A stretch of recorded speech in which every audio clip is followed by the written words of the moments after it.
Hello friends, welcome to my YouTube channel GDS GK classes. साथियों, आज इस video में हम एसएससी जीडी कांस्टेबल के लिए जो हमने कहा था कि टॉपिक वाइज आपका चलेगा, तो कल के वीडियो में हमने हिस्ट्री को कवर किया था, टॉप 30 क्वेश्चन को। आज हम जियोग्राफी, जिसमें आपको वर्ल्ड जियोग्राफी के कुछ क्वेश्चंस मिलेंगे और इंडियन जियोग्राफी के कुछ क्वेश्चंस मिलेंगे। तो टॉप 30 क्वेश्चन आज भी कवर करेंगे, पार्ट 1 रहेगा ये, ठीक है। इसी से हम लोग हर एक कोने तक पहुंचेंगे जो एसएससी जीडी में क्वेश्चंस आते हैं, ठीक है। तो जिनको भी वीडियो पसंद आए, वीडियो को लाइक कमेंट शेयर करिएगा, चैनल को सपोर्ट करिएगा। स्टार्ट करेंगे फर्स्ट क्वेश्चन से कि भूमध्य रेखा निम्नलिखित में से किस देश के मध्य से नहीं गुजरती है। ये क्वेश्चन आपके 2019 के एसएससी जीडी एग्जाम में पूछा हुआ है, ठीक। तो ये इंपॉर्टेंट होगा आपके लिए। तो भूमध्य रेखा निम्नलिखित में से किस देश के मध्य से नहीं गुजरती है, तो ये भारत से नहीं गुजरती है।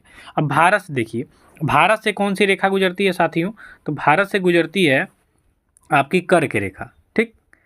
जो आपका ये विषुवत रेखा है, इसे 23.5 डिग्री ऊपर की ओर, यानी उत्तरी ध्रुव की ओर जाएंगे, ऊपर की ओर, तो यहाँ पे भारत है। और 23.5 डिग्री के जो कर्क रेखा है 23.5 डिग्री पे, यहाँ पे जीरो भूमध्य रेखा से ऊपर, तो इसके बीचों बीच से गुजरती है, भारत के बीचों बीच से कर्क रेखा। और ये भारत के 8 राज्यों से होकर गुजरती है, सबको मालूम है, ठीक है।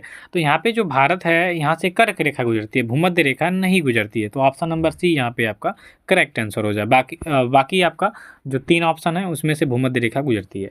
भाखड़ा नंगल बांध आपके किस नदी पर बना है।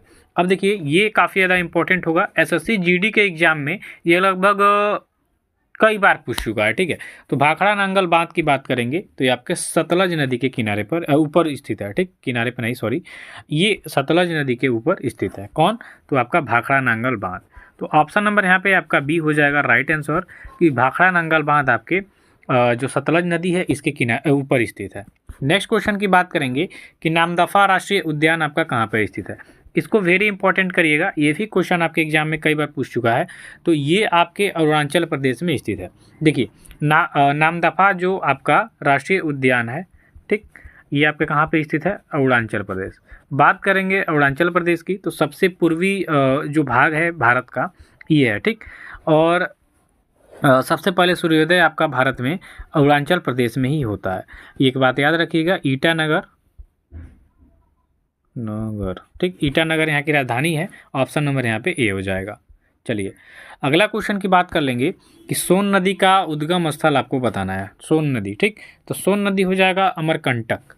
अमरकंटक के पहाड़ियों से निकली है आपकी सोन नदी। तो याद रखिएगा, इसको आप याद कर सकते हैं क्योंकि नदी तंत्र से भी क्वेश्चन आपके एग्जाम में पूछे जाते हैं और भारत के खासकर नदियों से भी क्वेश्चन आते हैं। तो सोन नदी का जो उद्गम स्थल है अमरकंटक की पहाड़ियाँ हैं। इसके बाद है नेक्स्ट क्वेश्चन, कोडरमा के खनन के लिए जाना जाता है। कोडरमा की बात करेंगे तो ये आपके छत्तीसगढ़ में स्थित है, ठीक है, छत्तीसगढ़। तो कोडरमा जो है ये खनन किसके लिए जाना जाता है, तो ये अभ्रक के लिए जाना जाता है, ठीक है। ऑप्शन नंबर यहाँ पे आपका सी हो जाएगा कि कोडरमा आपके अभ्रक के खनन के लिए जाना जाता है। कोडरमा है कहाँ एक्चुअली, तो ये आपके छत्तीसगढ़ में हो जाएगा। ऑप्शन नंबर सी यहाँ पे सही हो जाएगा, ठीक है। इसके बाद है कि निम्न में से कौन सा नगर यमुना नदी के किनारे नहीं बसा है। अब यमुना नदी के किनारे नहीं बसा है बताना है, यानी बसा है इसमें से कौन, तो 3 हो जाएंगे और नहीं बसा 1। तो कौन नहीं बसा है, अयोध्या। अब अयोध्या कहाँ पे बसा है, तो ये आपके सरयू नदी के किनारे स्थित है, ठीक। वही बात करेंगे आपके दिल्ली की, तो दिल्ली है, आगरा है, ठीक, और मथुरा है। ये तीनों आपके हो जाएंगे यमुना नदी के किनारे। देखिए, जो ताजमहल है आगरा में, ये भी आपके यमुना नदी के किनारे बसा हुआ है। दिल्ली जो राजधानी क्षेत्र है ये भी, और कृष्ण भगवान का जन्मस्थली मथुरा भी आपका यहाँ पे स्थित है यमुना नदी के किनारे। इसी यमुना नदी को पार करके जो इनके पिताजी थे, ठीक है, वो पहुँचे थे नंद जी के पास और वहाँ पे अदला बदली किया था, जो आपने देखा है कृष्ण लीला में। तो यहाँ पे आपका ऑप्शन नंबर बी हो जाएगा राइट, कि यमुना नदी के किनारे स्थित नहीं है। नेक्स्ट है कि क्षेत्रफल के अनुसार सबसे विशाल महाद्वीप यहाँ पे आपको बताना है। तो सबसे विशाल महाद्वीप हो जाएगा आपका एशिया महाद्वीप। देखिए, विश्व में सबसे बड़ा देश आप ये आपका, ठीक है, तो ये आपका जो एशिया महाद्वीप है, हमने एशिया महाद्वीप के बारे में बात किया। एशिया महाद्वीप विश्व का सबसे बड़ा महाद्वीप होता है, ठीक। क्षेत्रफल के अनुसार भी, जनसंख्या के अनुसार भी आप देखेंगे तो सर्वाधिक जनसंख्या कहाँ निवास करती है, आपके एशिया महाद्वीप में। यहाँ पे 2 बड़े देश, एक आपका भारत है और ये आपका चीन है। ये दोनों जनसंख्या के हिसाब से देखेंगे तो आधा से ज़्यादा जनसंख्या तो यहीं पे है दो देश में, क्योंकि भारत दूसरे नंबर पे है। अब फर्स्ट पे आपका चीन आता है। अभी आप अब आएगा तो हो सकता है कि भारत पहले पे हो और चीन दूसरे पे हो, ठीक, जनसंख्या की दृष्टि से। तो क्षेत्रफल के अनुसार सबसे विशाल महाद्वीप हो जाएगा आपका एशिया। ऑप्शन नंबर ए हो जाएगा यहाँ पे। नेक्स्ट हो जाएगा मॉरिशस देश की राजधानी कहाँ है। मॉरिशस देश, मॉरिशस की यहाँ पे बात हो रही है, तो मॉरिशस में भी आपका रुपया चलता है, याद रखिएगा, मॉरिशसी रुपया, ठीक। और यहाँ की राजधानी है आपका पोर्ट लुइस है, पोर्ट लुइस, याद रखिएगा। ये आपके एग्जाम की दृष्टि से इंपॉर्टेंट है, क्योंकि देश के राजधानी से संबंधित और मुद्रा से संबंधित क्वेश्चन आपके एग्जाम में पूछे जाते हैं। इसके बाद है जापान की मुद्रा। अब जापान की राजधानी की बात कर लेंगे तो टोक्यो, ये सबके जबान पे रटा हुआ क्वेश्चन है। और यहाँ की मुद्रा हो जाएगी आपकी येन, ठीक। जापान की मुद्रा क्या होती है, येन। वान आपका दक्षिणी उत्तरी कोरिया का हो जाएगा, दोनों जगह का वान चलता है। युआन आपका चीन में हो जाएगा। डॉलर कई देशों में है, जैसे अमेरिका है, ऑस्ट्रेलिया है, सिंगापुर है, यहाँ पे डॉलर चलता है। येन की बात करेंगे तो येन चलता है आपके जापान में, और टोक्यो वहाँ की राजधानी है। इतनी बात क्लियर, आगे चलेंगे। भारत के किस राज्य में कटी बिहू महोत्सव आयोजित किया जाता है। अब यहाँ पे बिहू, देखिए जब भी बिहू आए, कई नाम से बिहू आएगा, आप असम की तरफ जाएंगे, ठीक है, कि असम जो है यहाँ पे बिहू महोत्सव बड़े धूमधाम से मनाया जाता है। तो यहाँ पे आपका डी हो जाएगा राइट आंसर, ठीक है। नेक्स्ट क्वेश्चन है भारत का सक्रिय ज्वालामुखी द्वीप कौन सा हो जाएगा। तो भारत का जो सक्रिय ज्वालामुखी द्वीप है ये आपका बैरन द्वीप हो जाएगा। कौन सा हो जाएगा, बैरन द्वीप। ऑप्शन नंबर यहाँ पे आपका सी करेक्ट हो जाएगा, बैरन द्वीप। नेक्स्ट है भारत का सुदूरस्थ दक्षिणी बिंदु, यानी सबसे दक्षिणी बिंदु कौन हो जाएगा भारत का। तो ये आपका हो जाएगा इंदिरा पॉइंट होता है, ठीक। इंदिरा, देखिए ऐसे याद रख लीजिए, ये आपका उत्तर हो गया, ये नीचे वाला दक्षिण हो गया, ये आपका पूर्व हो गया, और ये आपका पश्चिम हो गया, ठीक। तो जो दक्षिण पूछ रहा है तो दक्षिण ये आपका होता है बंगाल की खाड़ी की साइड, यहाँ पे बिंदु, यहाँ पे जो अंडमान निकोबार है इसी के पास है बिंदु, जो इंदिरा पॉइंट के नाम से जाना जाता है, ठीक, इंदिरा पॉइंट। इसके बाद जो उत्तर में कश्मीर के पास है इसको इंदिरा कॉल बोला जाता है। क्या बोला जाता है, इंदिरा कॉल, याद रखिएगा, ठीक।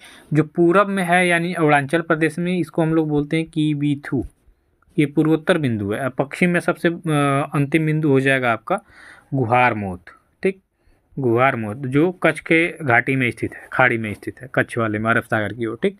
तो गुहार मोत आपका पश्चिमी बिंदु हो जाएगा, इंदिरा कॉल आपका उत्तरी बिंदु हो जाएगा, कीबीथू आपका पूर्वी बिंदु हो जाएगा, और दक्षिणी बिंदु हो जाएगा आपका इंदिरा कॉल। अब स्थल से देखेंगे तो कन्याकुमारी होता है, ठीक,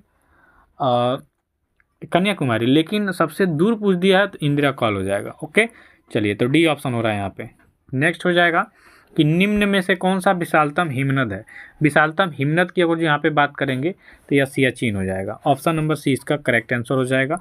इसके बाद है आपका कि निम्न में से किस राज्य की सीमा बांग्लादेश से नहीं लगती। अब बांग्लादेश से भारत की सीमा लगती है 4096 किलोमीटर, ठीक है, ये लगता है। और इनमें से आपको बताना है कि कौन सा जो स्टेट है वो बांग्लादेश की सीमा से नहीं लगता है। तो भैया यहाँ पे जो आपका मणिपुर है ये आपके बांग्लादेश की सीमा से नहीं लगता है, ठीक है। तो बाकी आपका मेघालय, त्रिपुरा और मिजोरम लगते हैं, तो यहाँ पे बी ऑप्शन करेक्ट होगा। नेक्स्ट है कि निम्नलिखित में से किस देश की भारत के साथ सबसे लंबी स्थलीय सीमा है।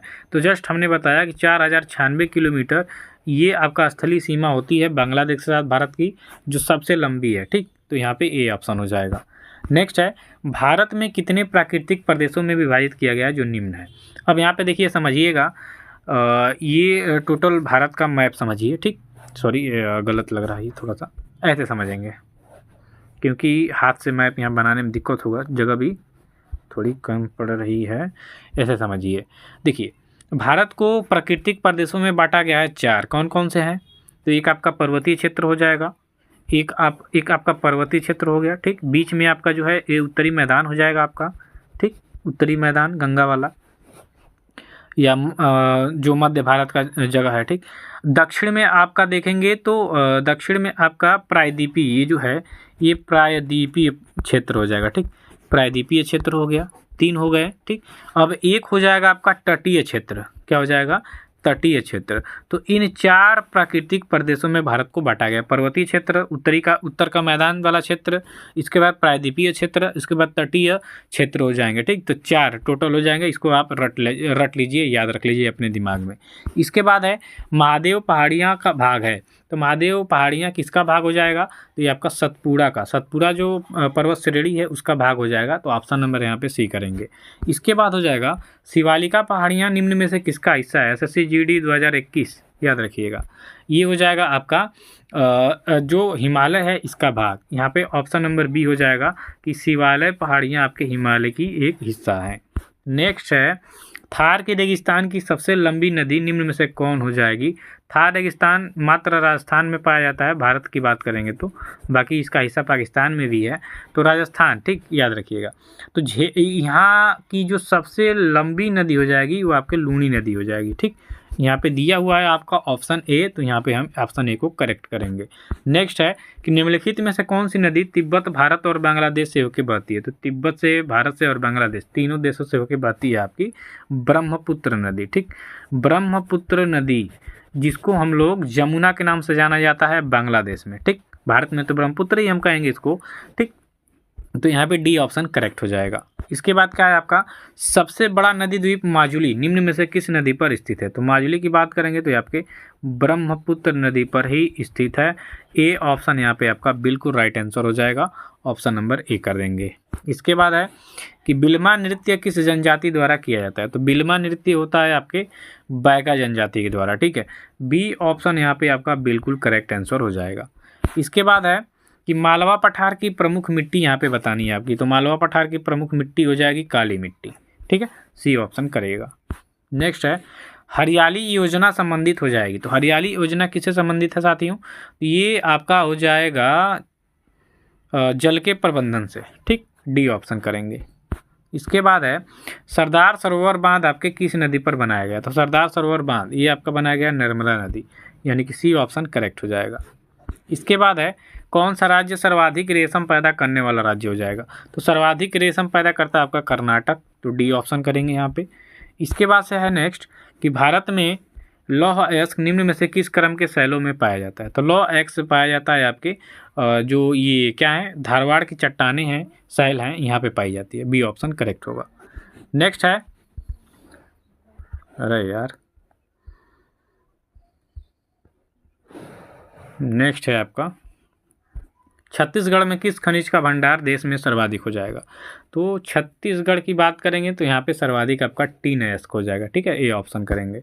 नेक्स्ट है कैमूर पठार किसके लिए फेमस है, यानी किसके लिए प्रसिद्ध है। तो कैमूर का पठार चूना पत्थर के लिए प्रसिद्ध है, ऑप्शन नंबर डी हो जाएगा। इसके बाद है नेपा नगर का संबंध आपके किस उद्योग से हो जाएगा।